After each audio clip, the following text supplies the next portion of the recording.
So let's go through. Now this is the other way I tend to look at things. This is the second model I tend to refer to.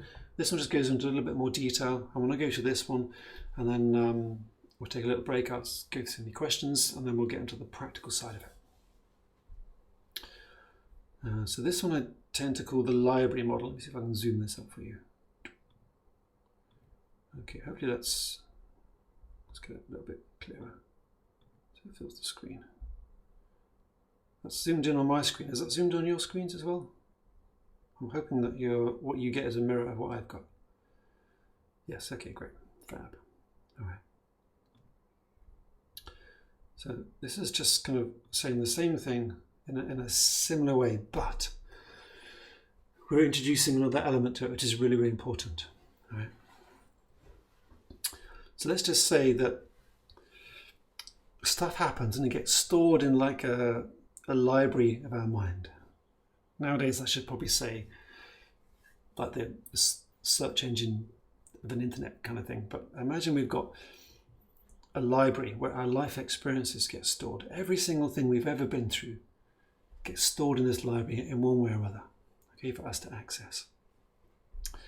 And those experiences will create beliefs for us. Some of them are positive beliefs, some are not so good beliefs. All right? So that when we encounter something in daily life, when some information comes in, so I'm still here, can you hear me now? Audio's gone, I'm still talking. So, okay, let me switch off, switch on, okay.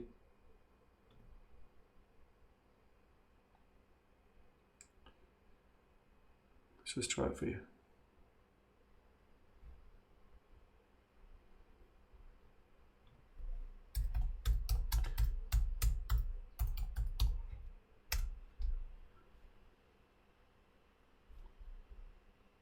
Okay, let's try again. So I've switched my mic, I'll switch it back on again. Let me know if we're all good.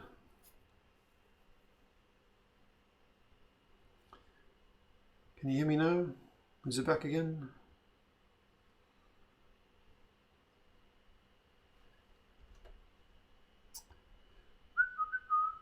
Okay.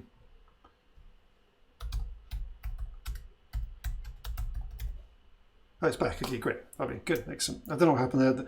My little control panel flashed for a moment and then something must have happened. Okay. Sorry about that. All right, so where were we? Okay, so story of information here. These life experiences lead to beliefs.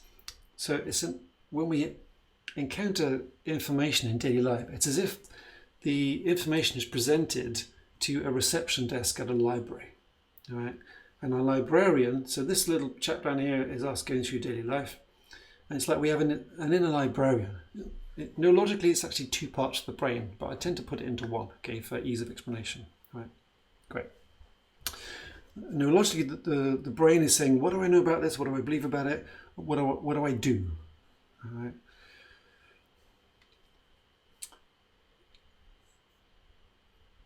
Now, if the answer to that represents any kind of threat in any way, shape or form, this activates a different part of the brain, the stress response, which we'll come on to in a moment, like a security system.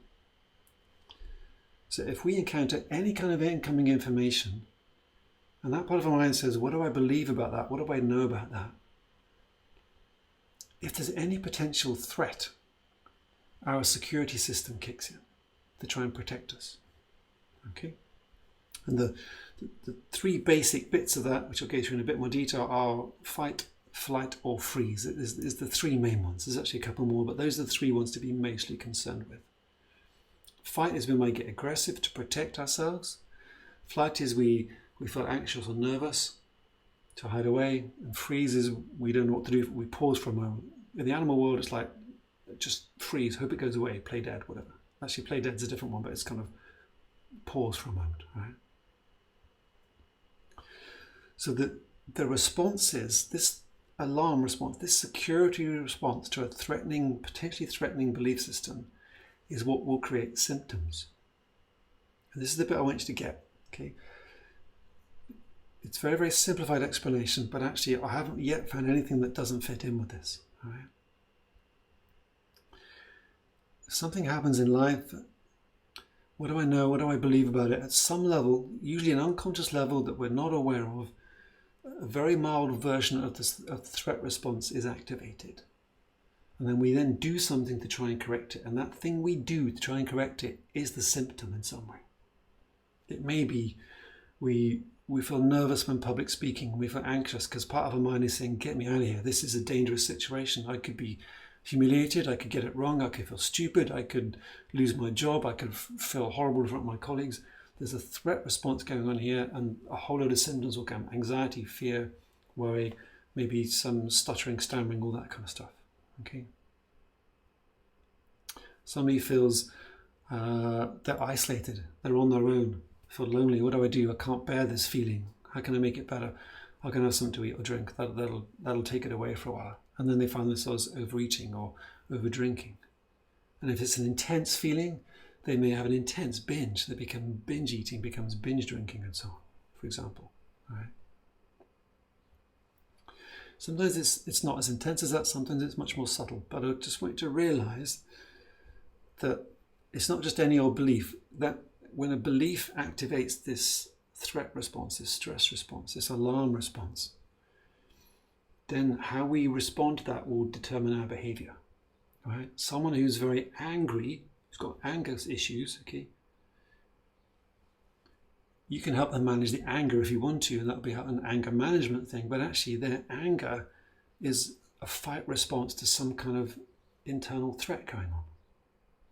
If you can get to the upset, the hurt, the fear behind the anger and resolve that, the anger will go away. Okay? Do you get the general principle here? We're adding one more element in of this the security response, this threat response to some kind of incoming information.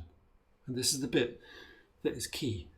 So this is the bit when I'm with a client, I'm always trying to figure out what is the bit, what's actually going on with them here. Because if we can manage that response, this little bit over here where I've drawn the monkeys, this little security bit here, this is the bit actually creating the issues. All right? The beliefs trigger the threat, which cause the symptoms down here. Okay.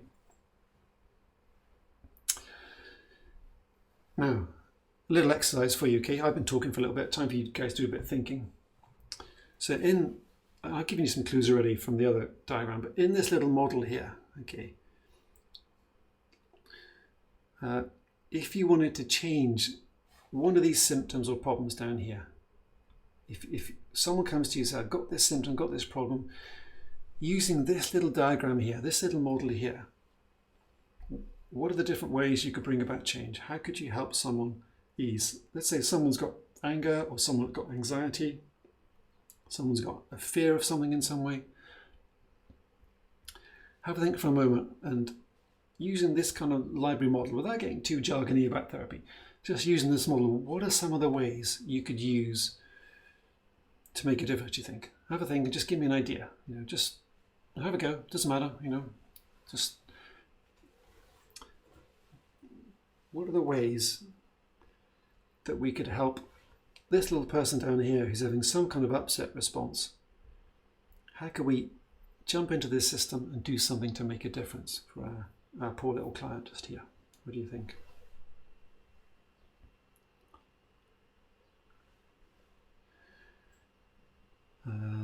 Good. Okay, yeah, great. Alison says, yeah, what is in the library that is forming their beliefs? Excellent, that's good. Daisy, explore understanding of beliefs. Yep, that's good.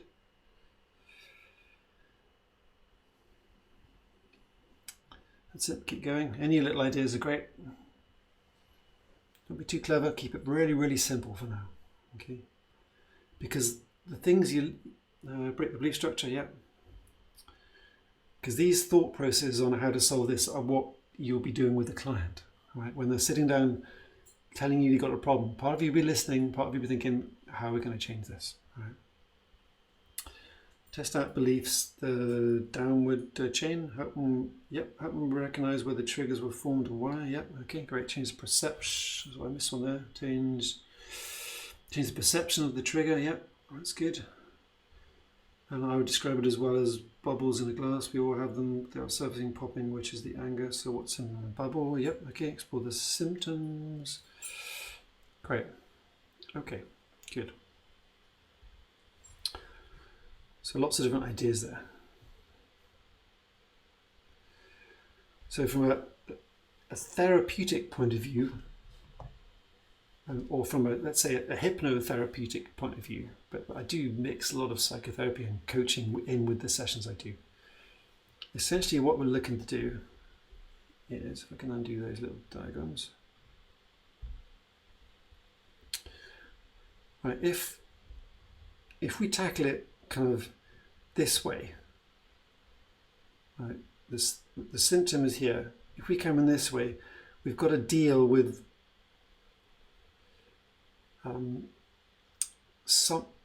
the part of us that feels under threat in some way. Okay, I'll go through threats in a moment. There's different kinds of threats. Unless we can calm this person down, this aspect of ourselves, and say there's no longer need for any threat, those symptoms are going to persist. Okay, so anything where any talking we do, any new ideas, have to calm down the part of us that is looking for threat. All right, has to make that part of us feel safe. Okay. If we can come in here, as you're suggesting as well, and begin to introduce some new beliefs, that's another way we can do that. And sometimes we can do that directly, but there's a little element as well we need to introduce in a moment, which makes that tricky sometimes. Okay. If we can pop a new belief in here, then of course that has a different result here than we get on the calm, happy route rather than the stressed result. Okay. So we can come in this way and try and calm things down. We can pop a new belief in here if we can get to that. Or the other way is if we can come into this area and sort this out. Okay, so three general ways of managing things. Does that make sense? This one, easing symptoms. This one, seeing you can help them think differently and bring about you just a different belief. This one, digging into the stuff triggering the beliefs in the first place. So these will form our different therapeutic approaches. So someone's suffering a lot of anxiety or anger. We can give them things to do to help them think differently in that moment, reassess things to help them calm down and manage the situation. Right? That's usually the last thing I do, because it's a temporary thing rather than solving the problem. Okay, that's managing the symptoms, not really solving it. Okay, so I tend to do that. It's the last thing I tend to go for if possible, but sometimes I'll do it if we can't get to the cause quickly. Right? We can do that. We can manage symptoms this way. We can challenge thoughts, feelings, behaviors, ask them if they can believe something different here, or we can explore what's going on in this stuff here to resolve what's causing it. All right? Now, what I tend to do, and what I'm going to teach you to do, is with most people, not everybody, but with most people, what I find is the most effective way is if we can, so let me just clear this first of all. Okay, if we can get to these bits first of all, okay, the idea is maintaining an idea, then that will then update the beliefs. Okay, that will create a new set of responses coming out here. And then once the person's begun to accept that, it's much, much easier then to come in and reinforce that in a positive way. All right? Can you see that? 1, 2, 3. If we try and ease this with the beliefs are still there, we have a problem. If we try and change the beliefs when we've got reasons to believe otherwise, we have a problem. Okay. So beliefs don't just come about for no reason. So if we can resolve the reason why someone's believing something, the belief can update. And then we can help them reinforce that new belief. Okay, do you get the logic of that, everyone? You don't have to do that every single time, okay? But this is the general approach I'm looking for. Just want to make sure that makes sense. This is why I tend to do things the way I do. There's a bit of a myth in hypnosis. You can knock someone's subconscious, introduce a new belief, and everything's okay. Sometimes you can do that, but not all the time. Okay, good. So the general routine I have with someone is I listen to them. I try and figure out what's going on. What are their symptoms? Okay, so let me just try and, how's it going? Tally this up for you. Okay, so what are their symptoms? Oops. So I lost my screen for a moment. Okay, what are their symptoms? What's their response to that? What must they be believing? And what might be making them believe that in the first place? That's the route I tend to take with a client. And then we come back like this, so they have a different response that way. Okay, that's the little therapeutic journey I take people on. And there's lots of little pieces of the puzzle you need to learn to be able to do that. So we're going to give you the pieces of the puzzle as we go through and eventually put it all together so you can take someone on this little journey. All good? Everyone okay? Fantastic. Good. So obviously, as I'm describing this, you're going to be applying this to yourselves. Some part of you will be thinking about your own life, your own stuff. You know, we've all got stuff we go through. Okay, your mind will be accessing your own thoughts, your own feelings, your own emotions. Some memories will be coming up as well of things you may have been through yourself and how this fits in, and also with people you know. Right. So something you can begin to do, especially for the next few days, next few weeks, as we're spending time together, is just begin to seeing how things fit into this model. Okay, look at your own responses, your own behaviors, your own feelings. Notice those around you and begin to think, okay, what must they to be thinking or feeling this? What must I be believing? What must be going on? What they must be worried about or afraid about, right? Because this threat isn't just a physical threat. Okay, you can, if you've got a pen and paper ready, just write these down for a moment. We'll cover them in more detail later. But threats can come in kind of four main areas and one little spin-off area.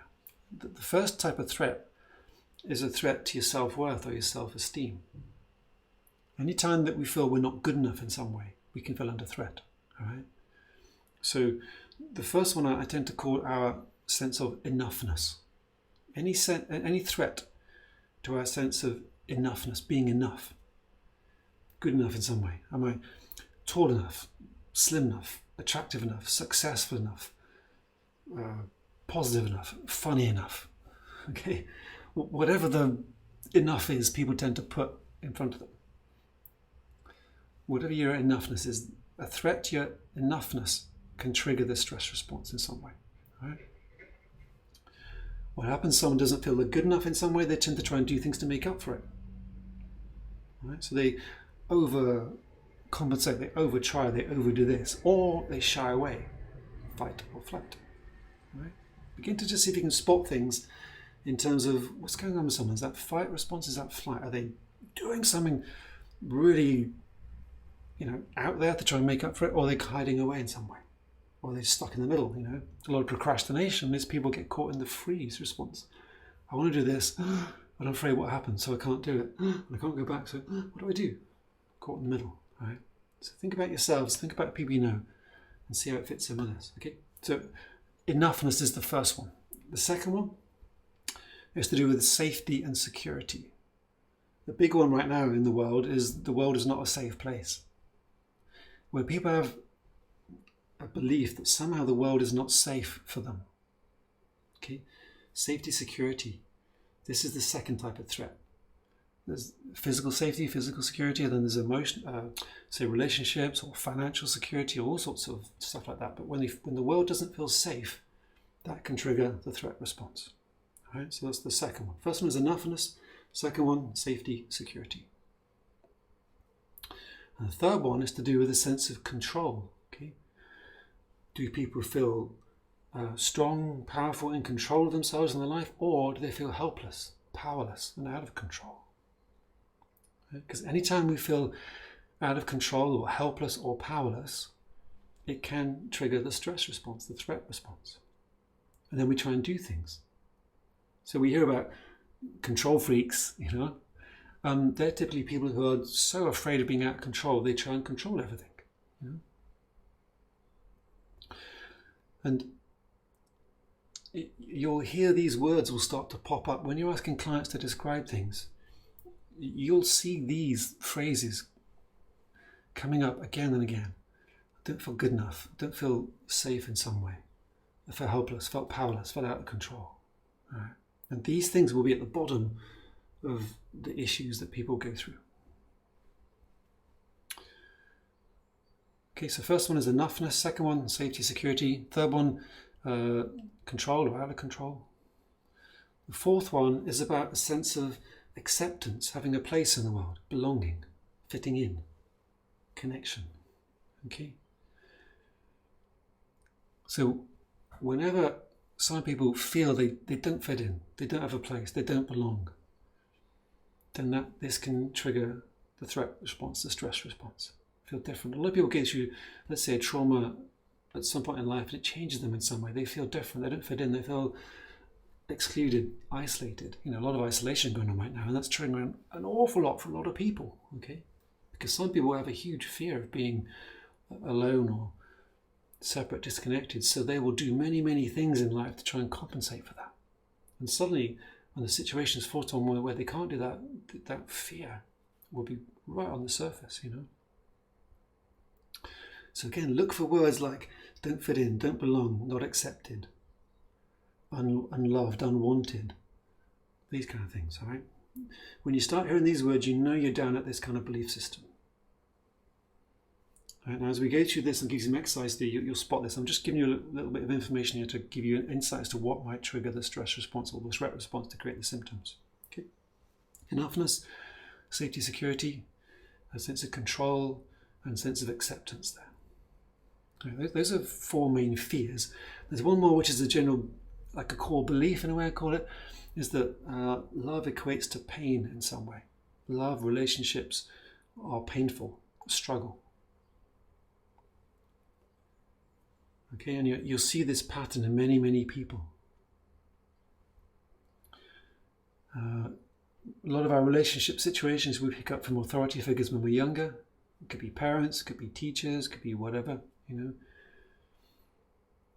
if the person who's supposed to love us treats us in a certain way, that can train us to think that that's what love is, that's what relationships are. Relationships hurt, relationships are painful, relationships are lonely, relationships are sad, relationships are about feeling less than, relationships are feeling subordinate. Okay, so all these things can create problems as well. Right? So these 5 areas, I'm going to refer back to these at different times because this is what I'm looking for usually with a client. Now you might think, what the hell has this got to do with stopping smoking or nail biting? Okay, and it's less so for those kind of things, but they do come into it somewhere. But the deeper, more emotional things where you really want to help someone transform their life, it's these kind of ideas you're going to be working with. Okay, their sense of worth and value and enoughness. How safe do they feel within themselves and the world? How helpless, powerless, out of control do they feel, or how can you help them regain a sense of control? How disconnected, isolated, alone in the world, unaccepted do they feel? How can you help them find a unique place and fit in and feel they belong? How can you help them turn their relationships from pain and struggle into something that's more about pleasure? Okay. Do you get the idea? So hopefully you can begin to get a feel now, or get a sense that the situation can seem super complicated, but underneath it's actually very, very simple. Right? For someone to be exhibiting some kind of behavior, their threat response has been triggered, and it's going to be one of those fears in some way or other. Okay, it's going to be one of those ideas that will be at the bottom of it. There'll be lots of intermediary layers, as you'll see, but one of those ideas will be sitting at the bottom of it in some way.